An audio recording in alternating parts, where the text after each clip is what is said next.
ओम शांति।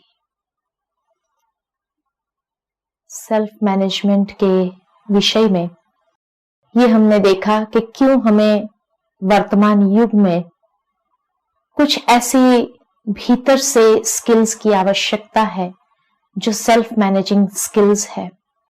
क्योंकि कोई भी मैनेजमेंट प्रोग्राम में अगर देखा जाए तो 3 पहलू तो विशेष लिए जाते हैं जिसके ऊपर ध्यान दिया जाता है। जैसे फिजिकल पहलू है जो हमारी कार्य क्षमता के साथ जुड़ा हुआ है, जिसमें स्ट्रेस मैनेजमेंट है, फिजिकल एक्सरसाइज है, सेफ्टी है, न्यूट्रिशन है, डाइट है। इन बातों को तो कवर कर लेते हैं जो डूइंग के साथ जुड़ा हुआ है। दूसरा पहलू है जो मेंटल पहलू है, जहां हमारी मानसिक क्षमताओं को डेवलप करने की बात है, जो हमारी विचारधाराओं से जुड़ी हुई है। जैसे intellectual development programs, mind power, creativity, innovation, learning, studying, reading, इन सब बातों को भी ध्यान दिया जाता है डेवलप करने के लिए। तीसरा पहलू है जिसको कहते हैं सोशल पहलू, जहां हमारी भावनाएं जुड़ी हुई है और उसके लिए भी विशेष प्रोग्राम्स अरेंज किए जाते हैं। जैसे इमोशनल डेवलपमेंट प्रोग्राम्स है, साइकोलॉजिकल असेसमेंट प्रोग्राम्स है, क्वालिटी सर्कल्स, एक्सेट्रा एक्सेट्रा। तो ये 3 पहलू मानसिक, शारीरिक एवं सामाजिक, 3 पहलू के ऊपर विशेष हर प्रोग्राम्स केंद्रित होते हैं। लेकिन वर्तमान समय में जो निग्लेक्टेड बात है वो है स्पिरिचुअल एस्पेक्ट, जो हमारी वास्तविकता के साथ जुड़ी हुई है, बीइंग के साथ जुड़ी हुई है। हम हमेशा अपने आप को आइडेंटिफाई करते हैं कि वी आर ह्यूमन बीइंग्स, परंतु hardly do we know how to be. We are more of human doings than human beings. इसीलिए being के साथ जो जुड़ा हुआ है वो है values, हमारी belief system, spiritual study, silence, meditation, जो हमारी आंतरिक शक्तियों को डेवलप करने की बात है, जहां हमारा सेल्फ रिस्पेक्ट जुड़ा हुआ है। तो सेल्फ मैनेजमेंट विशेष स्पिरिचुअल एस्पेक्ट को ध्यान में रखते हुए सारी बातें हमें समझाता है कि वर्तमान समय में किस प्रकार हमारी वास्तविकताओं को हम बाहर ले आए और उसको प्रयोग में ले आए, उसको कार्य में ले आए। वैल्यू सेट हर एक के पास है ही है, लेकिन सिर्फ उसको टैप करने की आवश्यकता है, उसको बाहर ले आने की आवश्यकता है। क्योंकि आज की दुनिया में अगर देखें तो सबसे ज्यादा प्रॉब्लम जो है वो है ईगो प्रॉब्लम, अभिमान। When ego clashes, nothing can work. अच्छे से अच्छी मैनेजमेंट सिस्टम भी फेल हो जाती है। और इसीलिए व्यक्तिगत रूप से अगर देखा जाए तो कोई व्यक्ति बुरा नहीं है, कोई भी बात उसकी बुरी नहीं है। उसके पास हर प्रकार की क्षमता, योग्यता है, लेकिन जहां पर टीम वर्क आता है, इकट्ठा मिलकर काम करने की बात आती है, वहां पर ही मनुष्य का अहम टकराता है और इसीलिए वो अच्छी बातें भी बुरी बन जाती है। कैसे ये ईगो प्रॉब्लम को सॉल्व करे? क्योंकि उसके कारण ही ऑर्गेनाइजेशन कोलैप्स हो रही है, परिवार कोलैप्स हो रहे हैं, डिवाइड हो रहे हैं, क्योंकि ईगो क्लैश इतना ज्यादा हो गया है। अभिमान और स्वमान 2 बातें हैं। कई बार हमें पता ही नहीं चलता है कि अभिमान से हम बात कर रहे हैं या स्वमान में आकर के कह रहे हैं। उसकी परख क्या है? कैसे पता चले कि ये मेरा ईगो है जो बीच में आ रहा है, ये टकरा रहा है, ये सेल्फ रिस्पेक्ट है?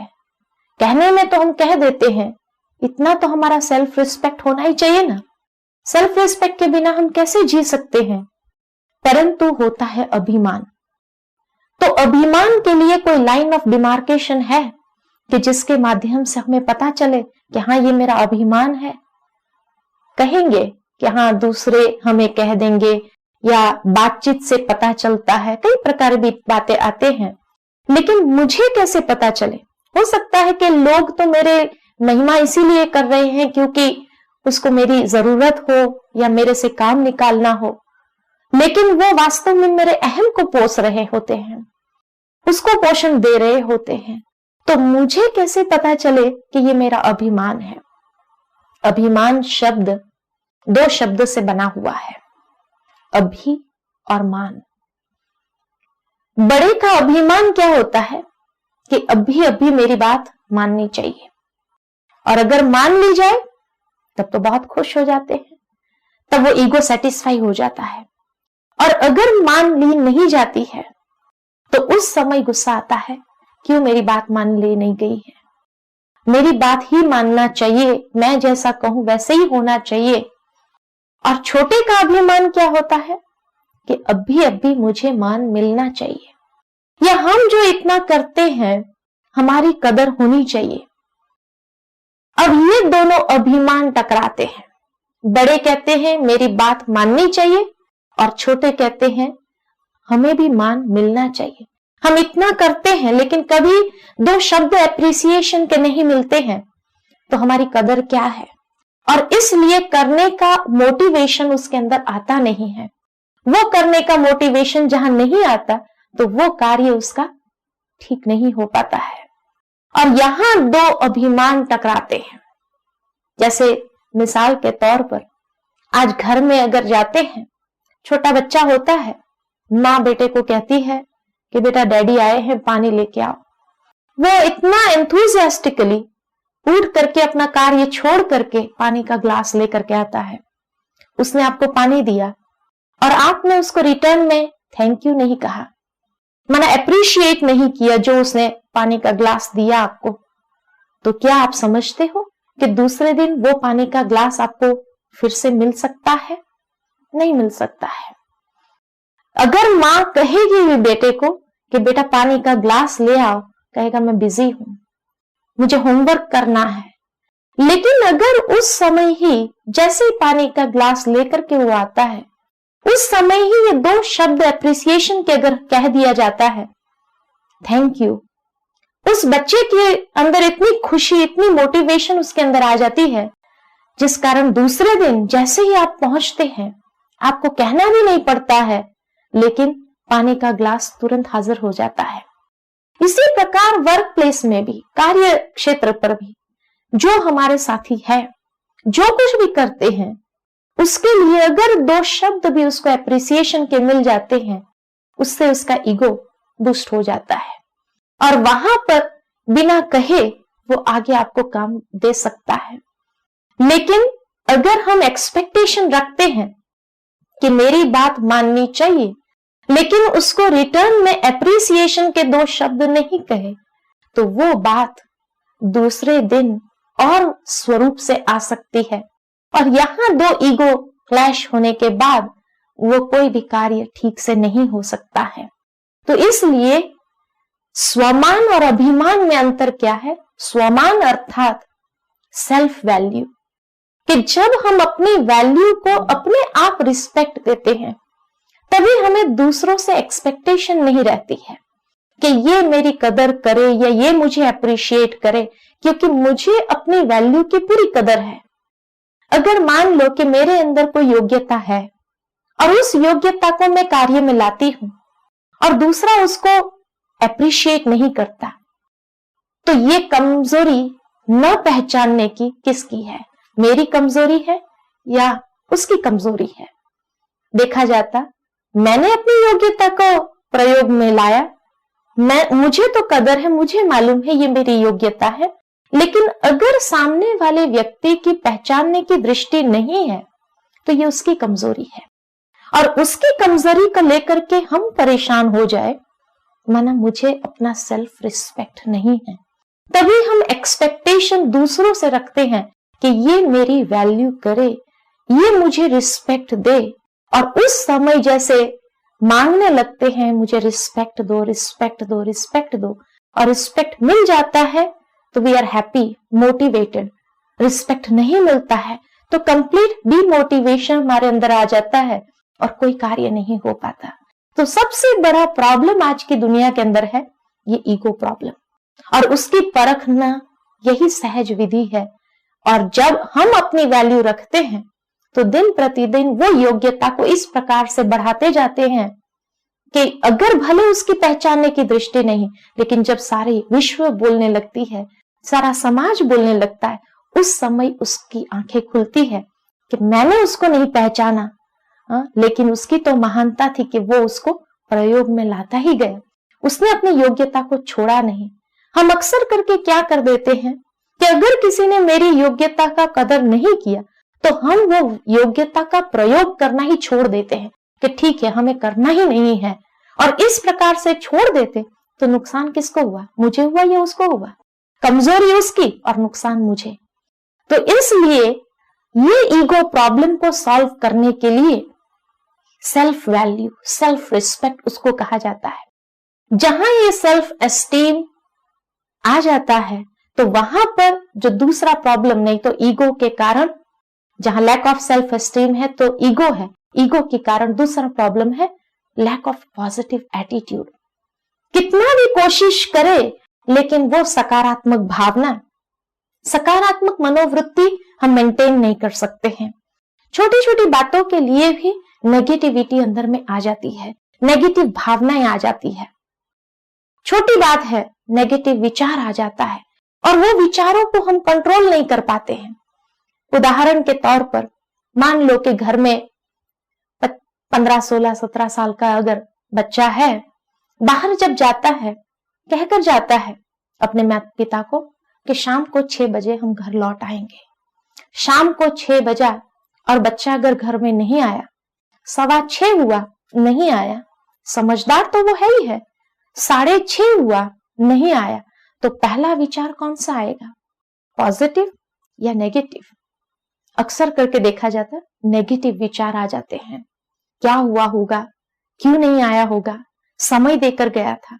और जैसे जैसे समय बढ़ता जाता है, 6:30 से लेकर 6:45 हुआ, तो हमारे मन के अंदर नेगेटिव विचारों का प्रेशर इस प्रकार बढ़ने लगता है जो हमारा मन दूसरी कोई बातों के ऊपर कॉन्सेंट्रेट नहीं हो पाता, कॉन्सेंट्रेशन खत्म हो जाता है। उसके कारण आगे पीछे हम घूमते रहते हैं, मन के अंदर विचार चलते रहते हैं। ऐसे नहीं कि विचार आकर के बंद हो जाएंगे बस पूरा हो गया, नहीं, वो विचार मल्टीप्लाई होते हैं। और इस प्रकार ये मल्टीप्लिकेशन होता है कि 6:45 और 5 मिनट ऊपर हुई और बच्चा अगर घर में आया, जैसे ही गेट में प्रवेश करता है और क्या होता है, सारा इतना पौने घंटे से लेकर के जो अंदर नेगेटिव विचारों का प्रेशर इकट्ठा हुआ वो बाहर निकलता है। और गुस्से के रूप में जब बाहर निकलता है, वो बच्चे को मालूम था कि मैं समय देकर आया हूं, मुझे समय पर घर पहुंचना चाहिए।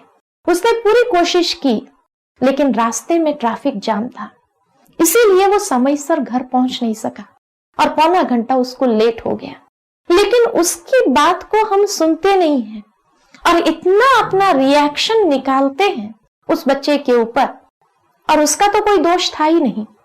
इसलिए वो उस रिएक्शन को किस तरह लेता है, क्या वो पॉजिटिव लेगा या नेगेटिव लेगा, किस प्रकार रिएक्ट करेगा, वो भी उस रिएक्शन को सहन नहीं कर पाता और इसीलिए उसके प्रत्युत्तर में वो भी नेगेटिवली रिएक्ट करता है, सामने जवाब देने लगता है।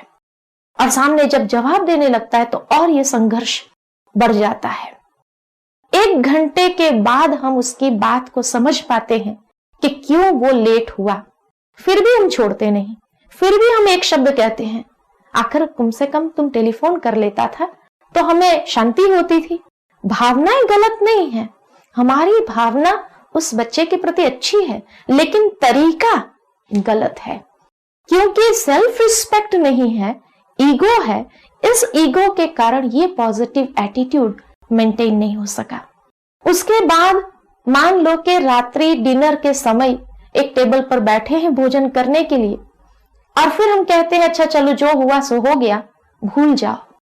क्या ये एक शब्द से जो कुछ एक घंटे तक चला संघर्ष, क्या वो सब मेंडअप हो जाता है? वो मेंडअप नहीं होता है।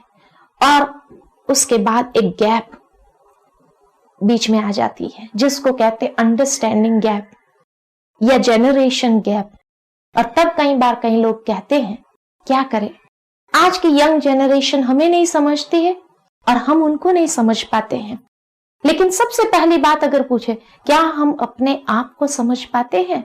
ये सब कुछ अगर हुआ तो क्यों हुआ? इसीलिए हुआ कि हमारा पॉजिटिव एटीट्यूड नहीं था। नेगेटिव विचारधारा हमारे मन के अंदर आ गई थी और वो नेगेटिव विचार ने ये अंडरस्टैंडिंग गैप को क्रिएट कर दिया। दिन प्रतिदिन आप क्या समझते हैं, ये गैप बढ़ती जाएंगी या कम होती जाएंगी? दिन प्रतिदिन ये गैप बढ़ती जाती है, और जैसे जैसे ये गैप बढ़ती जाती है उसके बाद एक दिन आता है जब अलग होना पड़ता है। तो ईगो के कारण लैक ऑफ पॉजिटिव एटीट्यूड, और लैक ऑफ पॉजिटिव एटीट्यूड के कारण हम मिलकर के एक दूसरे के साथ चल नहीं सकते हैं, लैक ऑफ टीम वर्क, और उसके कारण एक दूसरे के विचारों के साथ अडॉप्ट नहीं हो सकते हैं। अडॉप्टेबिलिटी की कमी हो जाती है और वहां पर कम्युनिकेशन बंद हो जाता है, लैक ऑफ कम्युनिकेशन। बातचीत करना बंद कर देते हैं, और जब बातचीत करना बंद कर देते हैं मोटिवेशन खत्म हो जाता है, और मोटिवेशन खत्म हुआ तो फ्यूचर विजन, जो हमारी भविष्य बातें हैं, सपने हैं, वो भी अफेक्टेड हो जाते हैं कि वो सपने कभी पूरे नहीं हो पाते हैं। इसीलिए रूट कॉज कहां है? ईगो, और उसके कारण सब कुछ डिस्टर्ब हो जाता है। ये एसएमएल का, सेल्फ मैनेजमेंट का एम, लक्ष्य यही है कि जो हमारे भीतर की मैकेनिज्म डिस्टर्ब हो जाती है, विचारधारा से लेकर के भावना, भावना से लेकर के वाणी, वाणी से लेकर कर्म, बिहेवियर, व्यवहार, सब कुछ डिस्टर्ब हो जाता है। तो सबसे पहला लक्ष्य है to learn how to have more control on your own thoughts, feelings and behaviour. दूसरा है कि जिसके कारण you can become a better leader through better self understanding and practical application of spiritual knowledge and its principles, जिसके माध्यम से you can take up more responsibility of your own life and stop blaming others. अक्सर करके हम दूसरों को blame करना शुरू कर देते हैं कि ये व्यक्ति रिस्पॉन्सिबल है ये परिस्थिति क्रिएट करने के लिए, या ये परिस्थिति रिस्पॉन्सिबल है मेरी भावनाओं को डिस्टर्ब करने के लिए या मुझ में टेंशन उत्पन्न करने के लिए। माना हमारी अंगुली दूसरों के तरफ चली जाती है कि ये रिस्पॉन्सिबल है या वो रिस्पॉन्सिबल है मेरी लाइफ को डिस्टर्ब करने के लिए। सेल्फ मैनेजमेंट हमें ये बताता है कोई रिस्पॉन्सिबल नहीं है, you are responsible for your own life and you can not blame others. हम ब्लेम क्यों करते हैं? क्योंकि बचपन से हमें यही संस्कार मिले हैं, बचपन से लेकर हमारी वही आदत बन पड़ी है।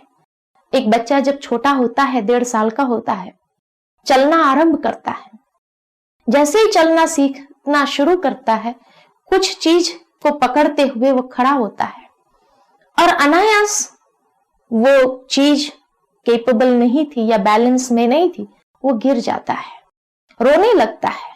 और जिस वक्त रोने लगता है माँ एकदम दौड़ करके आती है और कहती है नहीं बेटा तेरा दोष नहीं था, तुम्हारा कोई दोष नहीं, ये पत्थर का दोष था या ये चीज का दोष था। और ऐसे करके उसको ये कहती है कि ये दोष इसका था, और बच्चा भी ये समझ करके कि हाँ मेरे पर से दोष टल गया, और इसीलिए उसने रोना चालू किया। आप देखेंगे कि बच्चा जब गिर जाता है तो उसकी आंखों से पानी इतना जल्दी नहीं निकलता है, लेकिन रोना चालू करता है अपना प्रोटेक्शन, कि अभी नहीं तो मुझे डांट पड़ेगी कि तुम चलने क्यों गया था अगर तुमको आता नहीं था तो। इसीलिए वो अपना प्रोटेक्शन के लिए रोना चालू कर देता है, और उसमें मां पिघल जाती है और पिघल जाती और कह देती कि नहीं नहीं तेरा दोष नहीं, तुम तो बहुत अच्छा हो, तुम बहुत ठीक हो, लेकिन ये चीज का दोष था जिसके कारण तुम गिर गया या जिसके कारण तुम्हारे रास्ते में बाधा आ गई। तो ऐसे करके जब ये दोष दूसरों पर डाल देती है माँ, बच्चा भी शांत हो जाता है कि चलो मेरे से दोष टल गया। तो उस समय से ये संस्कार हमें मिले हुए हैं कि दोष दूसरों पर डाल दो, और वही आज दिन तक हम करते आए हैं। दोष हमेशा दूसरों पर डालते गए कि मैं रिस्पॉन्सिबल नहीं, फलाना रिस्पॉन्सिबल है, परिस्थिति रिस्पॉन्सिबल है, व्यक्ति रिस्पॉन्सिबल है। और इसीलिए चौथी बात है to take up more personal responsibility of your own state of mind and emotions, क्योंकि सबसे अधिक यही डिस्टर्ब होते हैं। और अगर इसकी रिस्पॉन्सिबिलिटी हम नहीं उठाएंगे तो कौन उठाएगा, कि जिसके माध्यम से to learn how to communicate better with people at a deeper level, heart to heart level. अधिकतर ईगो के कारण हम head to head level communication करते हैं, and so that we are able to manage major life changes. तो ये मुख्य लक्ष्य है सेल्फ मैनेजमेंट का, कि जिसके माध्यम से हम पूरी अपनी लाइफ की रिस्पॉन्सिबिलिटी उठा सकते हैं और दूसरों के लिए भी प्रेरणा का स्रोत बन सकते हैं। ये सेल्फ मैनेजिंग लीडरशिप हमें सिखाती है a true leader in a true sense, a source of inspiration and motivation for others. Om Shanti.